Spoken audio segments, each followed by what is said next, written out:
Nous sommes ici sur les hauteurs de l'Utrebois, exactement entre l'Utrebois et Remois-Fosse, à l'angle du bois du Vicaire.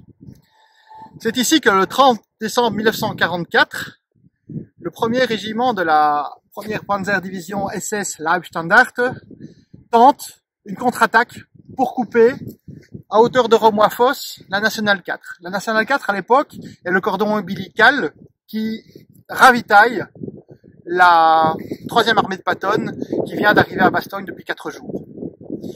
Alors, au matin du 30 décembre, deux Panzer Compagnie, la 6e et la 7e Panzer Compagnie du 1er régiment SS, arrivent sur les hauteurs de l'Utrebois. Le problème, c'est que le commandant de la Kampfgruppe, qui regroupe ces deux compagnies, a son char tombé en panne à cause d'un tir d'artillerie américain à hauteur de l'Utremange. Et donc, il ne peut pas, comme il n'a plus son char, il ne peut pas avoir sa radio pour coordonner l'assaut. La première compagnie Panzer, la 6e, débouche par cet endroit, par cette route. La 7e arrive une demi-heure plus tard et voit, au loin, en venant de l'Utrebois, la 6e compagnie qui est déjà ici. Et elle va attaquer sur l'autre route, à hauteur du chemin du Seeway, pour aller en direction de Barville, et véritablement, comme ici.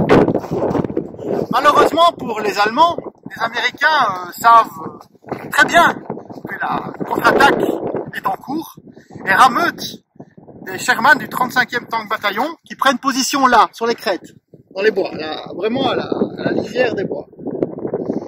Et ils attendent les Panzers arriver.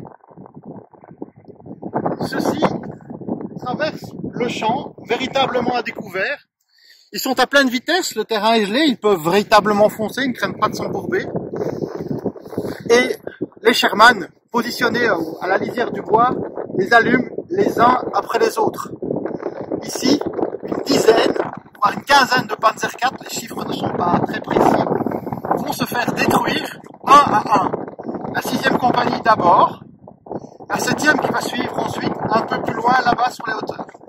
Il suffit de regarder l'endroit pour comprendre pourquoi tous ces chars allemands se sont fait détruire sans même pouvoir réagir.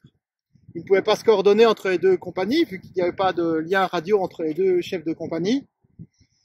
Et en plus, en arrivant à Stoy, ils étaient attendus par des canons anti-chars du 654e Tank Bataillon. C'est véritablement là le son du signe de la première SS Panzer Division. Après, ils vont devoir se retirer et se replier pour aller